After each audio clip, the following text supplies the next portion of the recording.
আমরা একটা wind turbine বসাবো। তো উইন্ড টারবাইন বসানোর ক্ষেত্রে আমাদের প্রথম যে কাজটা করতে হয় সেটা হচ্ছে একটা ফিজিবিলিটি টেস্ট করতে হয়।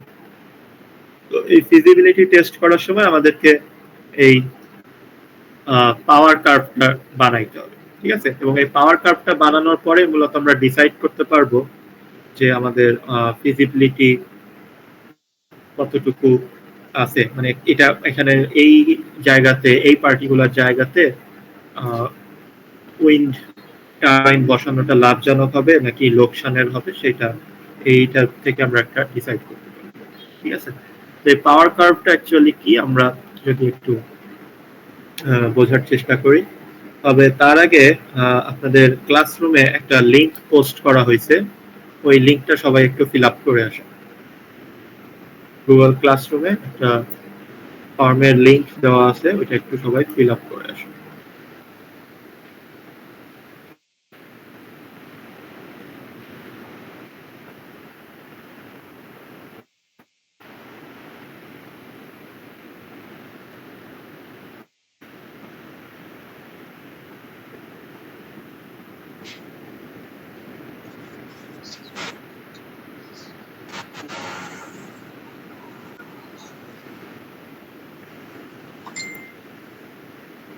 ওকে, তাহলে আপনারা সবাই এটা একটু ফিল আপ করেন, আমরা 2 মিনিট টাইম নিই, ঠিক আছে?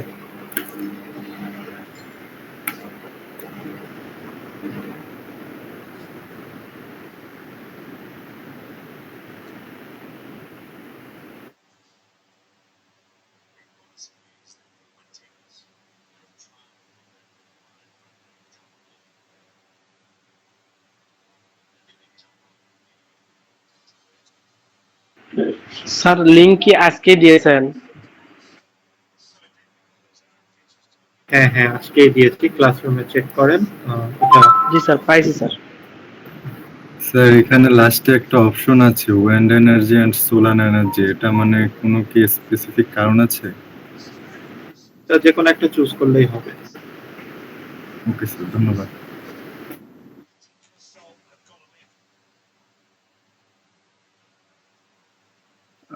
স্যার আসসালামু আলাইকুম। স্যার ক্লাসের কি রেকর্ডিংটা পাওয়া যাবে আজকে?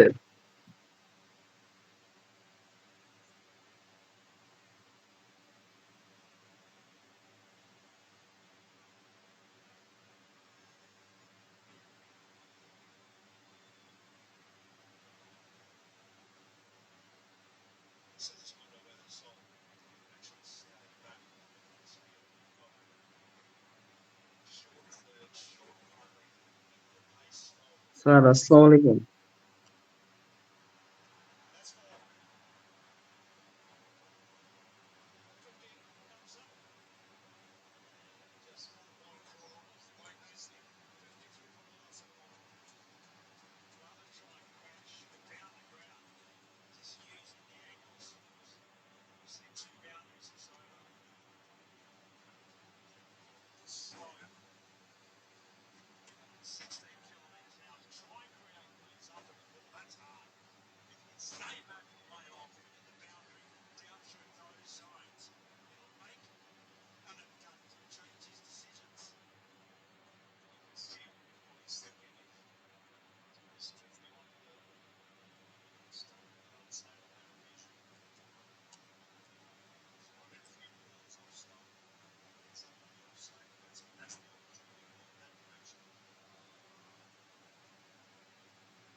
ওকে, আমি আর 2 মিনিট পরে ফর্মটা অফ করে দিব। সো যারা এখনো করেন নাই সবাই একটু ফিল আপ করে ফেলবেন, ঠিক আছে?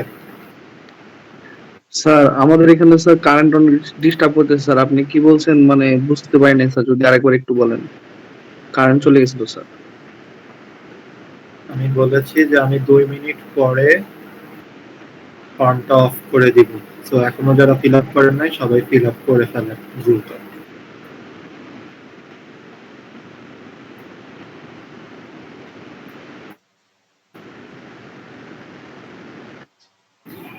স্যার কিসের ফর্ম বুঝি নাই একটু। আরে ভাই গুগল ক্লাসরুমে ফর্ম আছে একটা অ্যাটেন্ডেন্সের, ওইটা ফার্স্ট ফিল আপ করো। কি কইলে আবার কত? গুগল ক্লাসরুমে অ্যাটেন্ডেন্স ফর্ম দেওয়া আছে, ওইটা তাড়াতাড়ি ফিল আপ করতে বলছে স্যার। আচ্ছা আচ্ছা ঠিক আছে।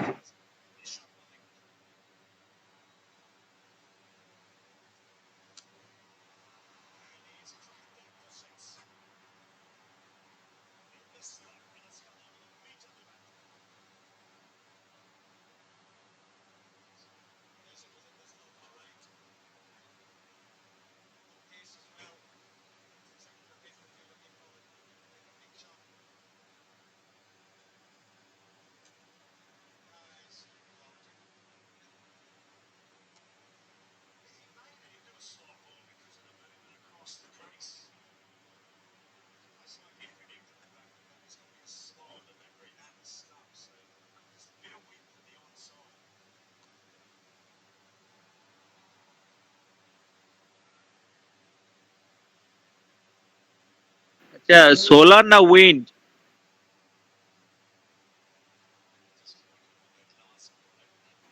সাহেব ভাই যে কোনো একটা দিয়ে ফিল আপ কর, সমস্যা নেই, সোলার উইন্ড যেটা তোর ইচ্ছা।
ওকে, তো আমরা শুরু করি।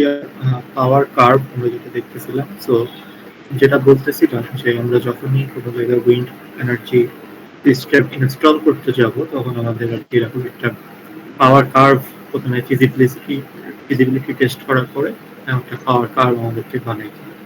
তো বেসিক্যালি এই পাওয়ার কার্ভটা কি, এটা আসলে কিছুই না, যে আমাদের আউটপুটে আমরা কি পরিমাণ পাওয়ার পাচ্ছি তার সাথে আমাদের উইন্ড যেটা আছে এই উইন্ড ভেলোসিটির একটা কার্ভ, ঠিক আছে। তো পাওয়ার কার্ভটা আমরা বেশ কয়েকটা রিজিয়ন দেখতে পাচ্ছি। এখানে প্রথম একটা হচ্ছে এই যে জায়গাটা, এটাকে বলা হচ্ছে পার্কিং মোড। পার্কিং মোড মানে এখানে আসলে জিনিসটা রান করতেছে না, এটা স্টপ হয়ে গেছে বা পার্ক হয়ে গেছে। আবার এটাও হচ্ছে পার্কিং মোড, এই দুইটা মোড। আর মাঝখানে যে রিজিয়নটা যেটা হচ্ছে শেডেড রিজিয়নটা, এটা হইতেছে গিয়ে আমাদের অপারেটিং রিজিয়ন, ঠিক আছে। তো এখানে আমাদের দেখা যাচ্ছে যে স্পিড যত বাড়বে, উইন্ড স্পিডটা আস্তে আস্তে যতটা বাড়ে আমার আউটপুটের যে রেটেড পাওয়ার সেটা কতটা হচ্ছে গিয়ে বাড়তে থাকে। সো উইন্ড স্পিডটা আমার আস্তে আস্তে বাড়তেছে, এই যে এইটা যদি আমরা ফলো করি, উইন্ড স্পিড বাড়তেছে, আউটপুট পাওয়ারটাও বাড়তেছে। তারপর একটা পার্টিকুলার পয়েন্টে এসে আমার উইন্ড স্পিড বাড়লেও আউটপুট পাওয়ারটা একটা সার্টেন লিমিটে যে হয়ে যায়, লিমিটেড হয়ে যায়, অর্থাৎ স্যাচুরেটেড হয়ে যায়। তো মূলত আমরা এইটাকে বলতেছি হচ্ছে আমাদের ম্যাক্সিমাম পাওয়ার পয়েন্ট। এখানে হচ্ছে আমরা ম্যাক্সিমাম পাওয়ার পাচ্ছি। আর এরপরে যদি আমরা উইন্ড স্পিড বাড়াইও তাহলে অ্যাকচুয়ালি আমাদের খুব বেশি পাওয়ার, আউটপুটের পাওয়ার খুব বেশি বাড়বে না। তো এই যে জায়গাটাতে হচ্ছে আমাদের পাওয়ারটার ভ্যারিয়েশনটা হয় আউটপুটের সাথে। এই যে যদি দিয়ে দেখাই, আমাদের এই যে ব্লু মার্ক করা যে জায়গাটা, ব্লু মার্ক করা জায়গাটা হচ্ছে আউটপুট পাওয়ারের সাথে উইন্ড স্পিডের যে রিলেশনশিপটা, এই রিলেশনশিপটা হচ্ছে কাইন্ড অফ একটা P out is proportional to cube of velocity. So out আমার যে উইন্ড ভেলোসিটি তার কিউবের সাথে সাথে আমার পাওয়ারটা চেঞ্জ হয়। তার মানে আমরা বুঝতে পারতেছি যে এই রিজিয়নটাতে পাওয়ারটা খুব বেশি ভ্যারি করে, পাওয়ারের ভ্যারিয়েশনটা খুব বেশি। তো P is proportional to V cube. V হচ্ছে উইন্ড ভেলোসিটি। তো আমার উইন্ড ভেলোসিটি যদি ডাবল হয় তাহলে পাওয়ারটা, আউটপুট পাওয়ারটা 8 গুণ হয়ে যাবে। তো এই জায়গাটাতে আমাদের আউটপুট পাওয়ারের ভ্যারিয়েশনটা অনেক বেশি। তো এইখানে আমাদের ওই জেনারেটরের কন্ট্রোলটা করতে হয়। আমরা যদি একটা স্টেবল সিস্টেম করতে চাই তাহলে এখানে জেনারেটর কন্ট্রোলটা আমাদেরকে করতে হবে। আর তারপরে যখন পাওয়ার ভেলোসিটির সাথে আমার পাওয়ারটা একটা ইসে চলে যায়, স্যাচুরেশন রিলেশনশিপে চলে যায়, যেখানে ভেলোসিটি বাড়লেও আমার পাওয়ারটা খুব বেশি বাড়তেছে না। এই জায়গাটাতে এসে মূলত আমাদের যে পিচ কন্ট্রোল বলে একটা আছে সেটা। তো এরপরে দুইটা পয়েন্টের এখানে নাম দেওয়া আছে, সেটা হচ্ছে কাট ইন পয়েন্ট আর একটা হচ্ছে cut out point. Cut in মানে হচ্ছে ঠিক যেখান থেকে আমি পাওয়ারটা, আউটপুটে পাওয়ারটা পাওয়া শুরু করি সেটা হচ্ছে কাট ইন পয়েন্ট। তো আমার প্রথমে যদি খুব লো ভেলোসিটি উইন্ড থাকে তাহলে আমি কোনো আউটপুট পাওয়ার পাবো না। তো আমাদেরকে যখনই কোনো একটা কোনো এক জায়গায় উইন্ড টারবাইন ইনস্টল করতে হবে তখন আমাদেরকে অ্যাকচুয়ালি দেখতে হবে যে ওই জায়গায় বাতাসের যে গড় বেগ সেটা এই কাট ইন ভেলোসিটি থেকে কম নাকি বেশি। কাট ইন ভেলোসিটি থেকে যদি কম হয় তাহলে অ্যাকচুয়ালি ওইখানে পাওয়ার উইন্ড টারবাইন ইনস্টল করে কোনো লাভ নাই, কারণ ওইখান থেকে আমরা কোনো অ্যাকচুয়াল পাওয়ার পাবো না। আবার কাট আউট ভেলোসিটিটা হচ্ছে যেই ভেলোসিটি, উইন্ডের ভেলোসিটি যদি এর থেকে বেশি হয়ে যায় তাহলে আমার টারবাইনটা ড্যামেজড হয়ে যাবে। তো মেকানিক্যাল ড্যামেজ হইতে পারে বা মানে বেসিক্যালি মেকানিক্যাল ড্যামেজের কথাই এখানে বোঝানো হয়। তো এর থেকে বেশি ভেলোসিটির যদি বাতাস এখানে থাকে তাহলে আমার টারবাইনটা ক্ষতিগ্রস্ত হবে। তো মূলত আমাদেরকে এই কাট ইন এবং কাট আউটের মাঝামাঝি জায়গায়, এবং আমরা মূলত চাই যে এই রেটেড যে ভেলোসিটিটা আছে এই রেটেড ভেলোসিটির বাতাস যদি আমরা পাই তাহলে সেইখানে সবচেয়ে ভালো রান করবে। ঠিক আছে? তো এখানে একটা কথা বলা আছে যে কাট ইন যে ভেলোসিটিটা, এই কাট ইন উইন্ড স্পিড, এটা হচ্ছে স্মলার টারবাইনের জন্য 3 মিটার পার সেকেন্ড, আর বড় যে টারবাইন গুলো আছে সেগুলোর জন্য হচ্ছে 5 to 6 metre per second. Okay, so the wind turbine starts to capture power at the cut-in wind speed. মানে এই কাট-ইন এর থেকে হচ্ছে সে পাওয়ারটা অ্যাবজর্ব করা শুরু করে। এর আগে আমার বাতাসের এর থেকে ভেলোসিটি যদি কম হয় তাহলে আসলে সেখান থেকে আমি কোনো পাবো না। এবং আরেকটা জিনিস হচ্ছে এই যে ভেলোসিটি গুলোর কথা বললাম এগুলা সবই হবে হচ্ছে কি ধরনের বাতাস, এটা কিন্তু টার্বুলেন্ট বাতাসের ফ্লো হইলে হবে না, এটা হচ্ছে নন টার্বুলেন্ট উইন্ড স্পিড। ঠিক আছে? এখন টার্বুলেন্ট আর নন টার্বুলেন্ট উইন্ড স্পিড, এটা আমরা যদি একটু দেখি যে নন টার্বুলেন্ট মানে হচ্ছে বাতাসটা মোটামুটি একই ডিরেকশনে ফ্লো করতেছে সব বাতাসের লেয়ার গুলা। আর টার্বুলেন্ট তো আমরা বুঝি যেখানে ঝড় হচ্ছে, মানে বাতাস এক এক ডিরেকশনে ফ্লো করতেছে এক এক দিক থেকে, এটা নন টার্বুলেন্ট। সো এই পাওয়ার কার্ভটা মূলত ড্র করা হয় তার নন টার্বুলেন্ট উইন্ড স্পিড এর জন্য। সো এটা হচ্ছে কি একটা রেগুলার দিনে, একটা এভারেজ দিনে কেমন আবহাওয়া থাকে সেখানে হচ্ছে কি আমরা মেজারমেন্ট করে এই পাওয়ার কার্ভটা ড্র করব। ঠিক আছে? ওকে, তো যেটা বলতেছিলাম যে the power captured by blade is cubic function of wind speed. তো তার মানে আমাদের পি আউট এটা হচ্ছে আমাদের উইন্ড স্পিডের কিউবের সাথে রিলেটেড। ওকে, তো আমাদেরকে ওই পাওয়ারটা কন্ট্রোল করে যেন কখনো রেটেড পাওয়ারের উপরে না চলে যায় সেটা ইনশিওর করতে হয়। তো এরপরে এখানে ছবিতে আমরা দুইটা পাওয়ার কার্ভ মূলত দেখতে পাচ্ছি। এই ড্যাশ ড্যাশ যে পাওয়ার কার্ভটা সেটা হচ্ছে বেসিক্যালি একটা থিওরিটিক্যাল পাওয়ার কার্ভ, আর এই যে মেইন যে পাওয়ার কার্ভটা, এই যে আমি ব্লু কালার দিয়ে যে মার্ক করা যে পাওয়ার কার্ভটা, এটা মূলত একটা প্র্যাকটিক্যাল পাওয়ার কার্ভ। সো থিওরিটিক্যাল পাওয়ার কার্ভটা তো হচ্ছে আমাদের চেঞ্জটা খুব অ্যাব্রাপ্টলি হয়েছে, তার মানে কাট ইনের পরেই সেটা স্যাচুরেশনে চলে গেছে, মাঝখানের এই স্টেজটা সেখানে না। কিন্তু প্র্যাকটিক্যালি আসলে এই স্টেজটা পাওয়া যায়, এই জন্য প্র্যাকটিক্যালি এই স্মুথ পাওয়ার কার্ভটাই আমরা পাই। আমরা যে কোনো উইন্ড টারবাইনে যে কোনো ফ্যাসিলিটিজে এরকম একটা করে পাওয়ার কার্ভ আমরা খুঁজে পাবো। তো এখানে আরেকটা আছে যে আমরা দেখলাম যে পাওয়ার ম্যাক্সিমাম পাওয়ার হচ্ছে আমাদের উইন্ড স্পিডের সাথে কিউবের সাথে রিলেটেড। তো the control of variable speed wind turbine below the rated wind speed is achieved by controlling the generator. The capture of wind power can be maximized at different wind speed by adjusting the turbine speed in such a way that the optimal tip speed ratio is maintained. For a given wind speed, each power curve has a maximum power point at which the tip speed ratio is optimal. So আমাদেরকে যে কোনো একটা পাওয়ার, যে কোনো একটা wind স্পিডের জন্য আমরা হচ্ছে গিয়ে এই ইটা ক্যালকুলেট করতে পারি যে আমাদের ম্যাক্সিমাম পাওয়ারটা কত হবে। তো সেই টিপ স্পিডটা যদি আমরা করি, টিপ স্পিড মানেটা কি? টিপ স্পিড মানে হচ্ছে যে উইন্ড টারবাইনের ব্লেডের যে টিপ স্পিড রেশিও, সেটাই হচ্ছে বেসিক্যালি আমাদের বলা হচ্ছে। তো আমরা যখন হচ্ছে গিয়ে এটাকে অনেক সময় আপনারা যদি বইতে দেখেন বা যে কোনো পেপারে দেখেন, এটাকে ল্যামডা দিয়ে ডিফাইন করা হয়, ঠিক আছে? আমরা এটাকে হচ্ছে গিয়ে যে ট্যানজেনশিয়াল স্পিড এবং ব্লেডের টিপের যে স্পিড, তো এটাকে আমরা বলতেছি হচ্ছে গিয়ে ট্যানজেনশিয়াল স্পিড, আর হচ্ছে গিয়ে আমাদের উইন্ড স্পিড এর যে রেশিও, এটাকে বলা হচ্ছে টিপ স্পিড রেশিও। তো আমাদের ধরা যাক এরকম একটা উইন্ড আছে, টারবাইন আছে, সেই টারবাইনের যে কোনো একটা ব্লেড, এই ব্লেডের ট্যানজেনশিয়াল যে স্পিড আছে, ট্যানজেনশিয়াল মানে এরকম ট্যানজেন্ট বরাবর যে স্পিড, সেইটা এইটার সাথে আমার উইন্ড স্পিড, এটার যে রেশিও, এটাই হচ্ছে আমার টিপ স্পিড রেশিও। তো এই টিপ স্পিড রেশিওটা আমরা ম্যাক্সিমাম প্রত্যেকটা ইসের জন্য পাই। এই টিপ স্পিড রেশিওটা কন্ট্রোল করে আমরা ম্যাক্সিমাম পাওয়ারটা করতে পারি, যে কোনো একটা উইন্ড স্পিডের জন্য ম্যাক্সিমাম পাওয়ারটা অপটিমাইজড করতে পারি, ঠিক আছে? তো এটাই বলা হইতেছে যে the capture of wind power can be maximized at different wind speed by adjusting the turbine speed in such a way that the optimal tip speed ratio is maintained. তার মানে আমার এই ল্যামডার একটা অপটিমাম ভ্যালু আছে। আমার wind স্পিডটা যদি change হয়ে যায়, তাহলে আমরা এই টারবাইন স্পিডটাকে চেঞ্জ করে আমি হচ্ছে গিয়ে অপটিমাল এই ল্যামডাটাকে বানাইতে পারি। তো একটা এক্সাম্পল যদি বলি, জাস্ট সে আমার ল্যামডা হচ্ছে গিয়ে 1, এটা হচ্ছে অপটিমাম ল্যামডা, ঠিক আছে? এখন কোনো কারণে আমার উইন্ড স্পিড কমে গেল, তো উইন্ড স্পিড কমে গেলে 0.5 ভি হয়ে গেল। 0.5 হয়ে গেলে তাহলে আমার কি করতে হবে? ট্যানজেনশিয়াল স্পিডটাকেও কমায় দিতে হবে, ঠিক আছে?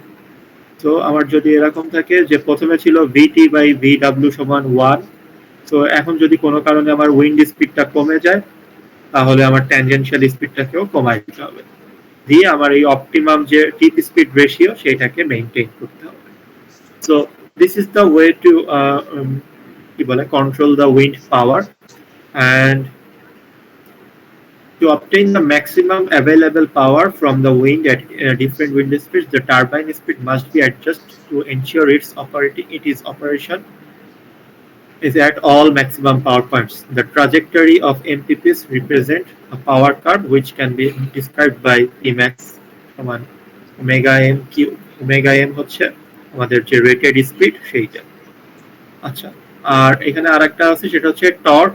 পাওয়ার হচ্ছে গিয়ে ওমেগা এম কিউবের সাথে রিলেটেড, আর টর্কটা হচ্ছে গিয়ে ওমেগা এম এর স্কোয়ারের সাথে রিলেটেড। ঠিক আছে, তো এই দুইটা হচ্ছে আমাদের কি বলে ক্যারেক্টারিস্টিক্স ইকুয়েশন। তো এখানে বেশ কিছু কন্ট্রোল মেকানিজম আছে উইন্ড পাওয়ারের, তো সেগুলো আমরা দেখতে পারি। এবারে আসি হচ্ছে গিয়ে এখানে এখানে একটা দেওয়া আছে ডিএফআইজি। কেউ কি বলতে পারবেন what is the full form of ডিএফআইজি?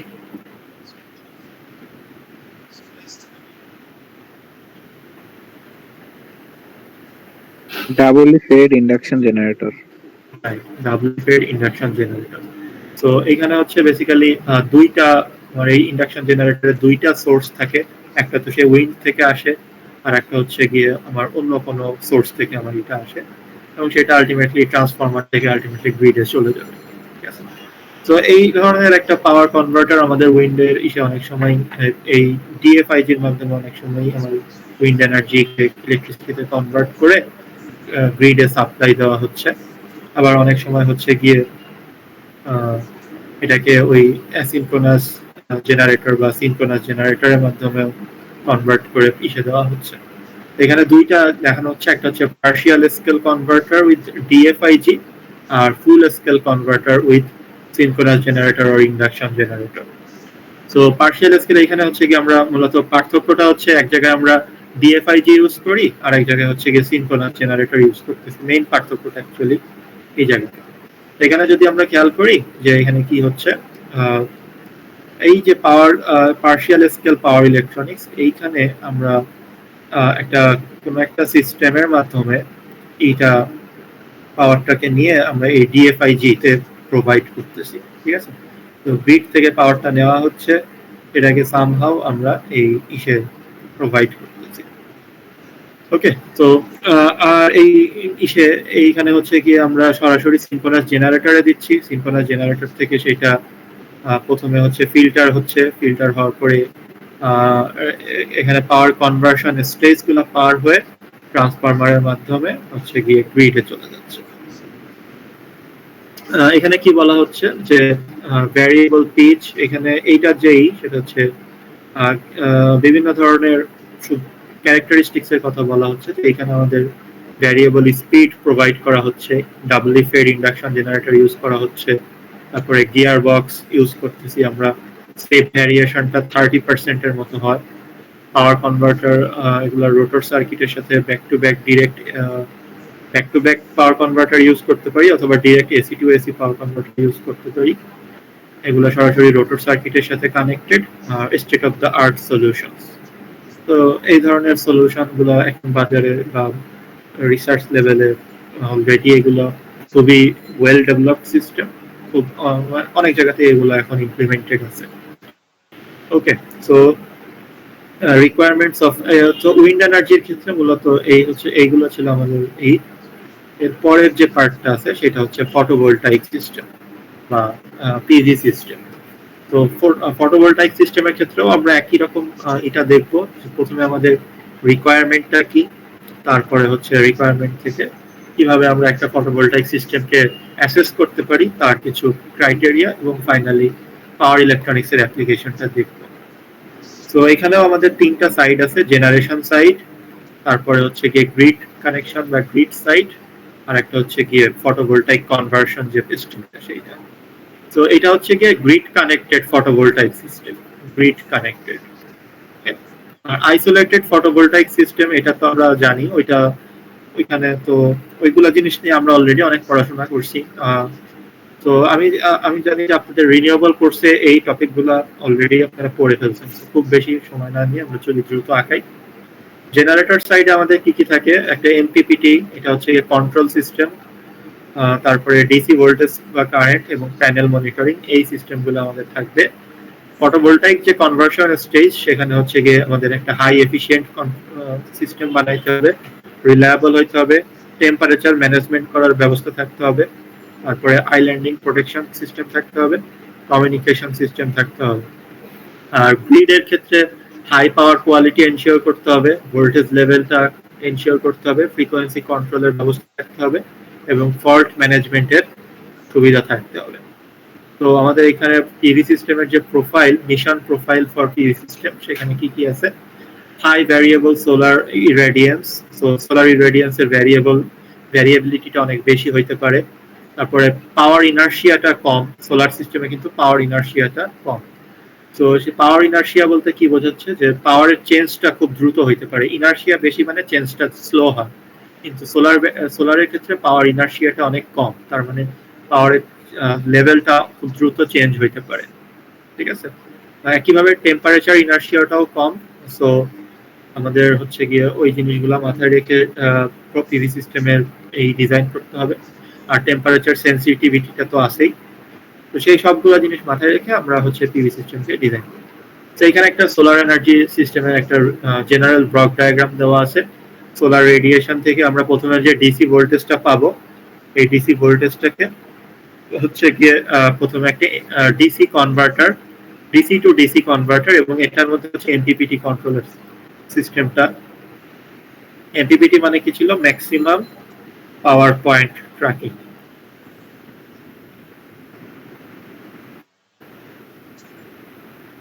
তো এই ম্যাক্সিমাম পাওয়ার পয়েন্ট ট্র্যাকিং সিস্টেমটা আমরা ডিসি ডিসি কনভার্টারের কন্ট্রোল সিস্টেমের মধ্যে এটাকে আমরা ইনক্লুড করে দিব একটা ফিডব্যাক মেকানিজমের মাধ্যমে। এরপরে এটা হচ্ছে গিয়ে একটা ডিসি টু এসি কনভার্টারে চলে যাচ্ছে এবং সেখান থেকে গ্রিড বা ডোমেস্টিক এসি লোডে চলে যাচ্ছে। ঠিক আছে, আর এইখান থেকে আমরা দেখতেছি যে আমাদের এই ডিসি ডিসি এখান থেকে আরেকটা পার্ট আমাদের ব্যাটারি প্যাকে চলে যাইতে পারে, এবং কন্ট্রোল সিস্টেমের জন্য তো আমাদের এই পুরো পার্টটাই এমপিপিটি পুরো পার্টটা এখানে আমাদের থাকবে। ওকে, সো এটা হচ্ছে একটা ইন জেনারেল, খুবই জেনারেল একটা ডায়াগ্রাম। এখানে প্রচুর ভ্যারিয়েশন আসতে পারে এবং আমরা ব্লকগুলো জাস্ট দেখাইছি। ইন প্র্যাকটিক্যাল কেসে এগুলো অনেক বেশি কি বলে ডিটেইলড একটা ড্র করা হয় যে কোনো সিস্টেম যখন ডিজাইন করা হবে। তো ফটোভোল্টাইক সিস্টেমের ক্ষেত্রে যদি আমরা দেখি, আমাদের হচ্ছে গিয়ে কি কি ধরনের কনভার্টার করতেছি আমরা। ইনভার্টার ইউজ করতেছি, তারপরে ডিসি টু ডিসি কনভার্টার যেগুলো আছে, বুস্ট কনভার্টার, এই ধরনের এগুলো ডিসি করতেছি। এই ছবিটা হচ্ছে কি মূলত একটা থেকে নেওয়া, মনে হয় পেপার থেকে কালেক্টেড। এটা আপনারা এই বইতে হয়তো পাবেন না, রাশিদের বইতে এই ছবিটা পাবেন না। সো এখানে আর কি আমরা মাল্টিপল স্টেজে কি কি ধরনের কনভার্টার গুলা ইউজ হচ্ছে, কিভাবে সেগুলা করা হচ্ছে। ঠিক আছে, এবং এই যে এখানে একটা যে কথা লেখা আছে যে মডিউল কনভার্টার। মডিউল কনভার্টার বলতে আসলে যেটা বোঝায় সেটা হচ্ছে যে এখানে বিভিন্ন একই জিনিসের অনেকগুলা মডিউল ইউজ করা হয়, যেন হচ্ছে কি আমরা স্কেলেবিলিটিটা, মানে আমাদের সিস্টেমটা যদি হঠাৎ করে বড় করতে হয় তাহলে সেই স্কেলেবিলিটিটা যেন থাকে, সেইটা এনশিওর করার জন্য হচ্ছে এই মডিউলার কনভার্টার সিস্টেমগুলো ইউজ করা হচ্ছে। ঠিক আছে, তো এরপরে যেটা আছে গ্রিড কানেকশন কনফিগারেশন। সো একটা পিভি সিস্টেম, এটা গ্রিডে কানেক্টেড করার জন্য দুইটা কানেকশন সিস্টেম আছে। একটা হচ্ছে ট্রান্সফরমার বেসড গ্রিড কানেকশন, আর একটা হচ্ছে ট্রান্সফরমার লেস গ্রিড কানেকশন। তো দুইটারই ছবিটা আমরা এখানে দেখতেছি। এই ডিসি টু ডিসি কনভার্সন থেকে প্রথমে সোলার প্যানেল থেকে আমরা ডিসি জেনারেট করতেছি, এখান থেকে ডিসি টু ডিসি কনভার্সন হচ্ছে, এখান থেকে ডিসি টু এসি কনভার্সন হচ্ছে, পরে এটা একটা ট্রান্সফরমারের মাধ্যমে এটা হচ্ছে গিয়ে কি বলে ইসে চলে যাচ্ছে, গ্রিডে কানেক্টেড হচ্ছে। ঠিক আছে, এবং এখানে একটা এই যে ট্রান্সফরমার গুলা, এই অপারেশনের যে ট্রান্সফরমার গুলো, এগুলো হচ্ছে লো ফ্রিকোয়েন্সি ট্রান্সফরমার। তো লো ফ্রিকোয়েন্সি ট্রান্সফরমার এগুলার নর্মালি হচ্ছে গিয়ে ম্যাটেরিয়াল একরকম হয়। আবার এখানে যদি আমরা দেখি আর একটা সিস্টেম, যেখানে হচ্ছে প্রথমে আমরা সরাসরি ইউজ করতেছি ডিসি টু এসি কনভার্টার। শুরুতে ডিসি টু এসি কনভার্টার, তার মানে ইনভার্টারটা আমরা শুরুতেই ইউজ করতেছি, তারপরে সেইটা থেকে আমরা হাই ফ্রিকোয়েন্সি ট্রান্সফরমার ইউজ করতেছি, তারপরে সেই হাই ফ্রিকোয়েন্সি ট্রান্সফরমারটাকে আবার কি করতেছি, রেকটিফায়ারের মাধ্যমে হাই ফ্রিকোয়েন্সি ট্রান্সফরমার থেকে যে এসিটা আমরা পাচ্ছি, এটা রেকটিফায়ারের মাধ্যমে আবার এসিতে কনভার্ট করা হচ্ছে, সরি ডিসিতে কনভার্ট করা হচ্ছে। রেকটিফায়ারের মাধ্যমে সেই ডিসিটাকে আবার পরবর্তীতে যে এসিতে কনভার্ট করা হচ্ছে। ঠিক আছে, তো এই যে ইনভার্টারটা, এইটা হচ্ছে গিয়ে আবার সরি, এইখানে আমরা যে ট্রান্সফরমারটা ইউজ করতেছি সেই ট্রান্সফরমারটা আবার হচ্ছে গিয়ে কি এটা হচ্ছে গিয়ে হাই ফ্রিকোয়েন্সি ট্রান্সফরমার। তো বাংলাদেশে ওই যে বর্তমানে যে সোলারের যে বড় প্রজেক্টটা চলতেছে ইসে কোথায় জানি তিস্তাতে, বেক্সিমকো গ্রুপের যে বড় সোলার প্রজেক্টটা চলতেছে ওইখানে কিন্তু এই পার্টিকুলার এই সেকেন্ড যে মডেলটা আছে এই মডেলটা ইউজ করা হচ্ছে। ওরা যে ট্রান্সফরমার গুলো ইউজ করে সেগুলো হাই ফ্রিকোয়েন্সি ট্রান্সফরমার ইউজ করতেছে, ঠিক আছে। তো এরপরে ট্রান্সফরমার লেস গ্রিড কানেকশন, এটার ক্ষেত্রে হচ্ছে গিয়ে সাইজটা ছোট হয়, হায়ার এফিসিয়েন্সি এবং স্মলার ভলিউম। সো এটা একটা সুবিধা। আমরা সরাসরি এখানে ডিসি টু ডিসি কনভার্টারের মাধ্যমে প্রথমে আমরা আমাদের যে কি বলে সোলারের যে আউটপুট ভোল্টেজটা সেটাকে ডিসি টু ডিসি কনভার্টারের মাধ্যমে আমরা স্টেবল করতেছি, তারপরে হচ্ছে গিয়ে ইনভার্টারের মাধ্যমে সেটার আউটপুটটাকে আমরা গ্রিডে কানেক্ট করে দিচ্ছি। তো দুই ধরনের কানেকশনের এই আমরা এখানে দেখতে পাই। এরপরে যেটা আছে সেটা হচ্ছে গিয়ে potential power devices for low voltage. তো পাওয়ার ইলেকট্রনিক্সে বিভিন্ন ধরনের যে ডিভাইসগুলো আছে সেগুলো আমরা এই কনভার্টারের ক্ষেত্রে, এই ইনভার্টার বা ডিসি ডিসি কনভার্টারের ক্ষেত্রে যে ডিভাইসগুলো আমরা ইউজ করি, ডিভাইস বলতে কিন্তু হচ্ছে গিয়ে বেসিক্যালি সুইচগুলোর কথা বোঝানো হচ্ছে। পাওয়ার ডিভাইস বলতে কিন্তু ওই সুইচ মানে কি? সুইচ মানে হচ্ছে আমরা যেগুলা দেখে আসছি মসফেট বা ডায়োড, এই জিনিসগুলো। তো মডার্ন যে বর্তমানে যে স্টেট অফ দ্য আর্ট ডিভাইসগুলো আছে সেগুলো যদি আমরা দেখি একটু, তো গ্যালিয়াম নাইট্রেট হেম্পড, তো হেম্পড যে ডিভাইসটা আছে এই ডিভাইসটার নাম কি আগে কেউ শুনছেন কিনা আপনারা? এই যে গ্যান হেম্পড, এই ডিভাইসটার নাম আমরা আগে শুনছি কিনা একটু যদি কেউ বলতেন, রেসপন্স করতেন।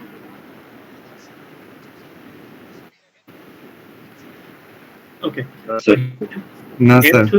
হ্যাঁ, সো এই হেম্পড হচ্ছে বেসিক্যালি এটা হচ্ছে ফুল মিনিং, সেটা হচ্ছে হাই মোবিলিটি ইলেকট্রন ট্রানজিস্টর। তো এইখানে আমাদের নরমালি মোবিলিটি হচ্ছে গিয়ে একটা প্যারামিটার, সেমিকন্ডাক্টরের একটা প্যারামিটার, যেটা নরমালি হচ্ছে গিয়ে ডিসাইড করে যে আমার সেমিকন্ডাক্টরটার স্পিডটা কত বেশি হবে, অর্থাৎ এটার রেসপন্সটা কত বেশি হবে। সো হাই ইলেকট্রন মোবিলিটি মানে হচ্ছে যেটার ইটা বেশি, আমার যেই সেমিকন্ডাক্টরের ক্ষেত্রে আমার ইলেকট্রনের মোবিলিটিটা অনেক বেশি। সো গ্যালিয়াম নাইট্রাইড এটা হচ্ছে গিয়ে একটা নতুন ম্যাটেরিয়াল, যেটা আপনারা যদি এখন গুগলে সার্চ করেন যে which one is the most prospective or most demanding semiconductor material for power electronics, তাহলে দেখবেন যে গ্যালিয়াম নাইট্রাইডের কথা সবাই বলতেছে।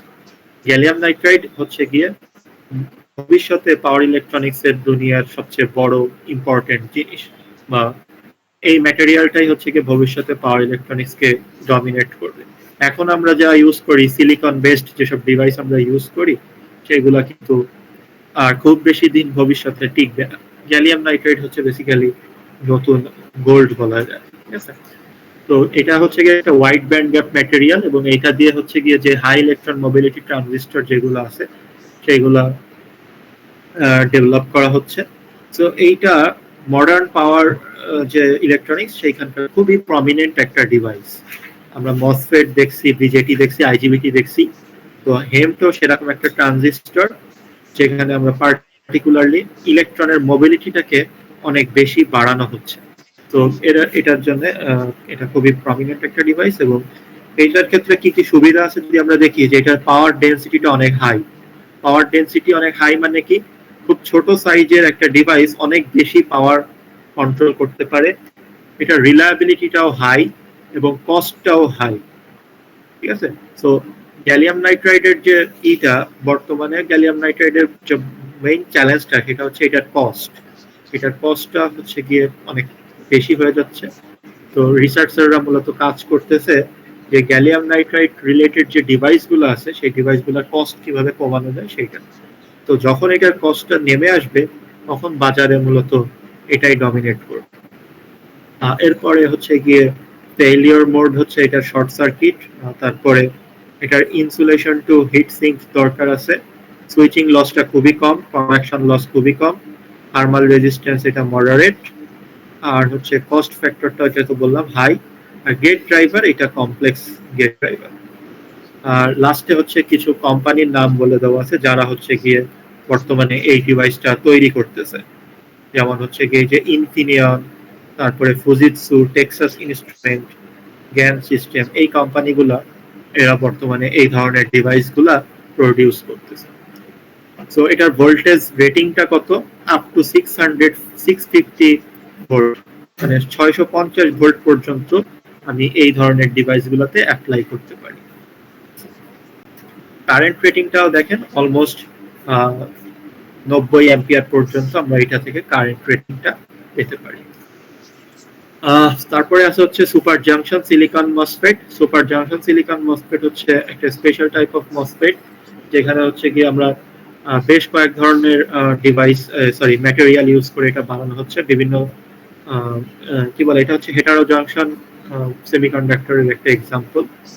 তো এখানে পাওয়ার ডেনসিটিটা মডারেট, তার মানে গ্যালিয়াম নাইট্রাইডের পাওয়ার ডেনসিটিটা অনেক বেশি থাকে, এখানে পাওয়ার ডেনসিটিটা একটু কম, রিলায়েবিলিটিটা বেশ ভালো, কস্টটা কম। এখানে আমাদের ফেলিওর মোড হচ্ছে গিয়ে শর্ট এন্ড ওপেন, দুই ধরনের ফেলিওর মোডই হতে পারে। হিট সিঙ্ক এখানে আমাদের আলাদা করে ইনসুলেশন টু হিট সিঙ্ক করার দরকার নাই। সুইচিং লসটা আগের থেকে মানে গ্যালিয়াম নাইট্রাইড হেম্প থেকে বেশি, কন্ডাকশন লসটাও বেশি একটু, থার্মাল রেজিস্ট্যান্সটা মডারেট, কস্ট ফ্যাক্টর কম।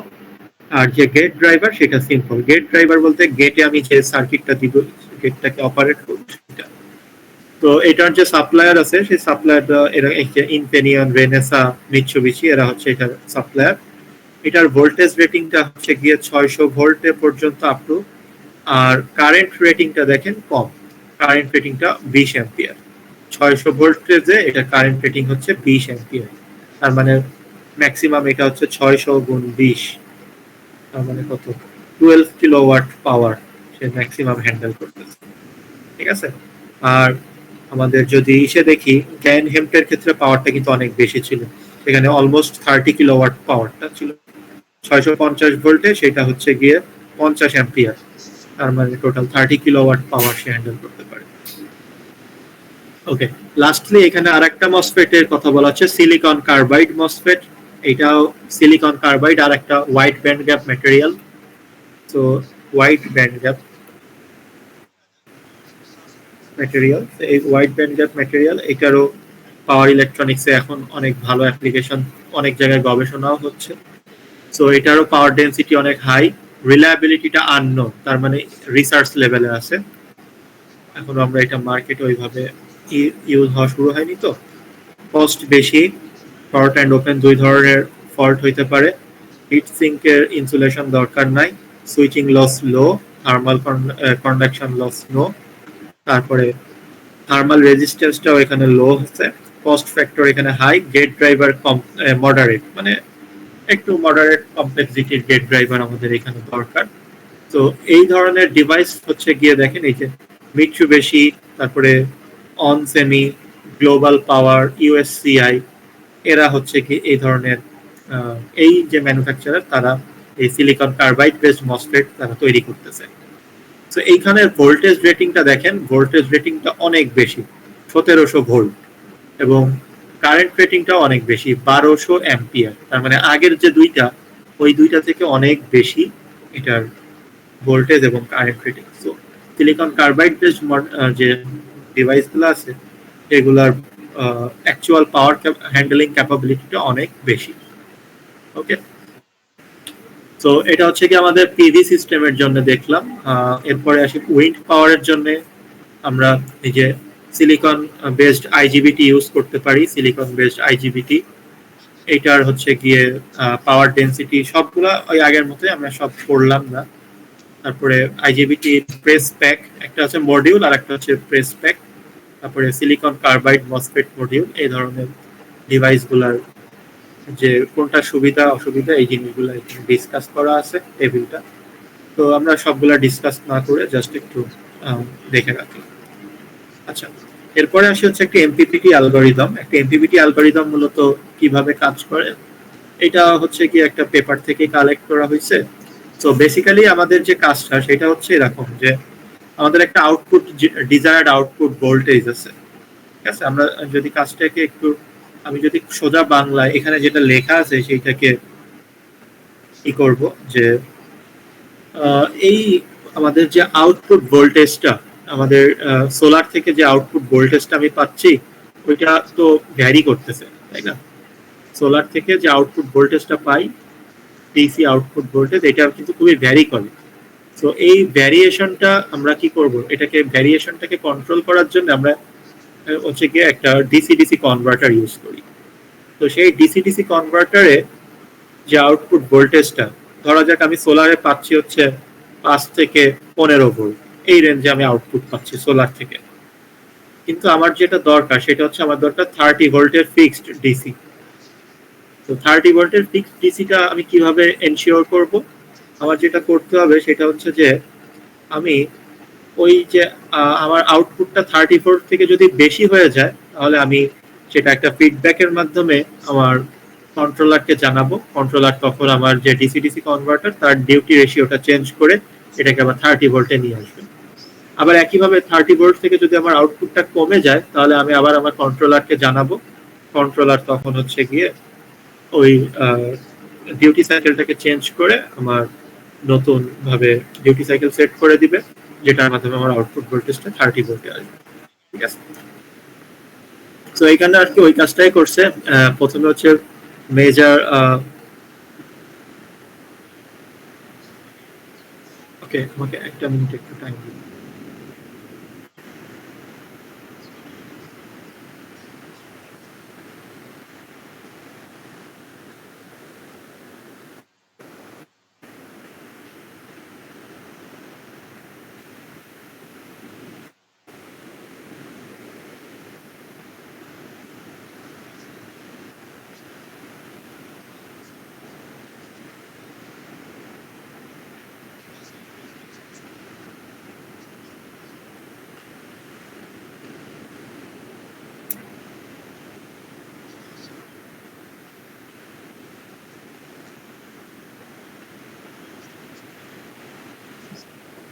স্যার কথা শোনালেন না।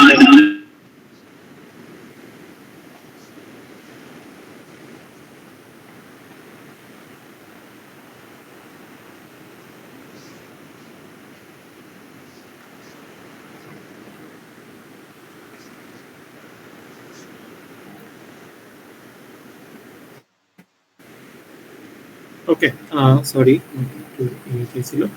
তো আমরা এই যে অ্যালগরিদমটা এখানে দেখতে পাচ্ছি এটা হচ্ছে বেসিক্যালি এমপিপিটি অ্যালগরিদমের একটা কি বলে জেনারিক একটা ফর্ম। তো এখানে বেসিক্যালি আমরা যেটা করি ওই হচ্ছে ভোল্টেজ আর যে পাওয়ার সেটা মেজার করি। ভোল্টেজ আর পাওয়ার যদি আমাদের অপটিমাল যে ভোল্টেজ পাওয়ার আছে তার থেকে কম হয় তাহলে হচ্ছে আমরা ডিউটি সাইকেলটাকে চেঞ্জ করে দিই। এই ডিউটি সাইকেলটা চেঞ্জ করে নতুনভাবে আমাদের নতুন যে ভোল্টেজ আর পাওয়ার সেটা মেজার করি।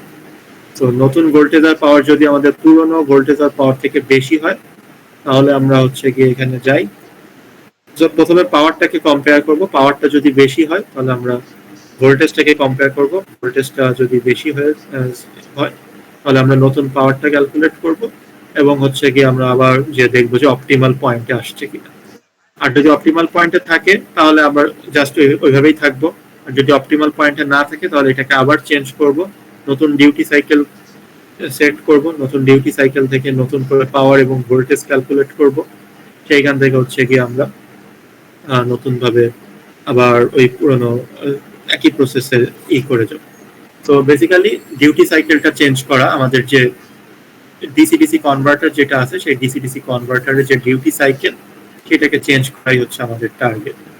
তো প্রত্যেকটা টাইম আমরা এখানে সার্টেন টাইম ইন্টারভাল সেট করে দেওয়া হয়। ওই টাইম ইন্টারভালের পর পর্যায়ে আমরা এই জিনিসটা চেক করি এবং চেক করে দেখছি যে আমরা যদি অপটিমাল পয়েন্টে আসি কিনা। যদি অপটিমাল পয়েন্টে থাকি এখান থেকে চেক করা হচ্ছে অপটিমাল পয়েন্টে আছে কিনা।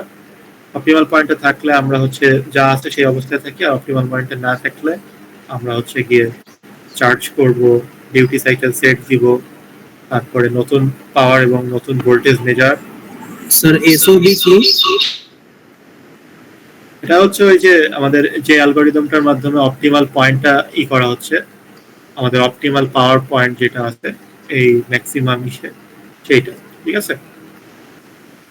তো এখন আসি আমাদের এইখানে এই কার্ভের সাথে তো আপনারা পরিচিত, প্রত্যেকটা সোলার এরকম একটা করে কার্ভ থাকে, সোলার যে পিভি সেল তার এরকম একটা কার্ভ আছে। এটা হচ্ছে টেম্পারেচারের উপরে ডিপেন্ডেন্ট একটা কার্ভ। তো আপনারা যদি ম্যাটল্যাব বা সিমুলিংকে যে দেখেন যে প্রত্যেকটা যে সোলার প্যানেলগুলো, সোলার সেলগুলো আছে, প্রত্যেকটা সোলার সেলের জন্য আপনারা টেম্পারেচার সিলেক্ট করে দিলে এরকম একটা কার্ভ আপনারা জেনারেট করতে পারবেন। তো এখানে যে ম্যাক্সিমাম যে পাওয়ার পয়েন্টটা আছে এই ভোল্টেজের সাথে কম্পেয়ার করে এইটা ড্র করা হয়েছে, এবং আমাদের অ্যাকচুয়ালি টার্গেটটা থাকে যে আমরা যেন অলওয়েজ এই ম্যাক্সিমাম পাওয়ারে থাকি। তো এইটার জন্য আমাদের ওই ডিউটি সাইকেলটাকে ওইভাবে চেঞ্জ করা হবে। তো আমরা যদি আমাদের আউটপুট ভোল্টেজটা যদি কমে এখানে চলে আসে, তাহলে ডিউটি সাইকেলটাকে চেঞ্জ করে আমরা এটাকে টেনে এখানে নিয়ে আসবো। আবার যদি কোনো কারণে আমরা এইদিকে চলে আসি, তাহলে ডিউটি সাইকেলটাকে আবার চেঞ্জ করে এই পয়েন্টে থাকি। তো এইটাই হচ্ছে আমাদের এইটা আপনারা রিনিউয়েবল কোর্সে এইগুলা আরো বেশি কি বলে যে ডিটেলসে পড়ছেন। Implementation of power MPPT control. So এইখানে ওই যে ওইটাই এমপিপিটি কন্ট্রোলের যে ইমপ্লিমেন্টেশনটা, এই যে পিভি অ্যারে থেকে আমরা মূলত কন্ট্রোল সিস্টেমটাতে যাই। কন্ট্রোল সিস্টেম থেকে আমরা এখানে দুইটাই আছে, সিঙ্গেল স্টেজ সিস্টেম যেখানে হচ্ছে আমরা সরাসরি ইনভার্টারটাকেই কন্ট্রোল করতেছি, আর ডাবল স্টেজ সিস্টেমে প্রথমে হচ্ছে ডিসি ডিসি কনভার্টার, এবং ডিসি ডিসি কনভার্টারের পরে আসতেছে ডিসি এসি কনভার্টার। তো আমরা মূলত এতক্ষণ ধরে এইটাই ডিসকাস করতেছিলাম যে পিভিআরে থেকে যে আউটপুট ভোল্টেজটা পাচ্ছি সেটা অপটিমাম আউটপুট ভোল্টেজ কিনা, সেটা ওই এমপিপিটি কন্ট্রোলারের মাধ্যমে আমরা চেক করি। অপটিমাম যদি না হয় তাহলে অপটিমাম এই ডিউটি সাইকেলটা চেঞ্জ করে অপটিমাম ইসে নিয়ে যাওয়া হবে, এবং সেইটাকে আমরা পরবর্তীতে ইনভার্টারের মধ্যে পাঠাই দিই, ঠিক আছে। তো দুইটা সিস্টেম, এর মধ্যে মূলত এখনকার যত সিস্টেম আছে সবাই মূলত এই ডাবল স্টেজ সিস্টেমটাকেই ফলো করে থাকে। তো এখানে যেই ইটা আছে যে কি বলে স্টেজটা, এই এমপিপিটি কন্ট্রোল গত সেমিস্টারে পাওয়ার ইলেকট্রনিক্স কোর্সে ওরা মূলত এরকম একটা সিস্টেম দাঁড় করাইছিল সিমুলিংকে। ওরা হচ্ছে কি এমপিপিটি কন্ট্রোলার এই পার্টটা ডিজাইন করছিল, ঠিক আছে।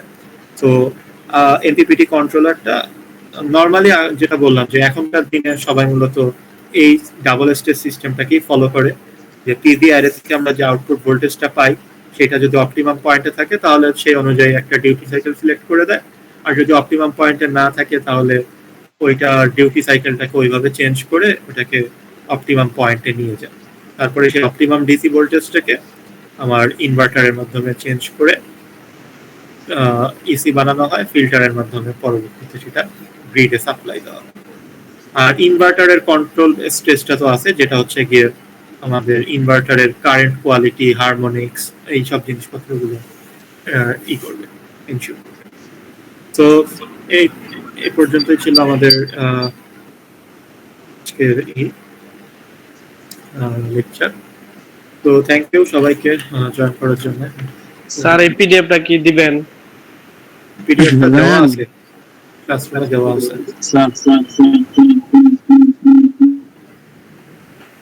স্যার মানে স্যার একটা কোশ্চেন ছিল।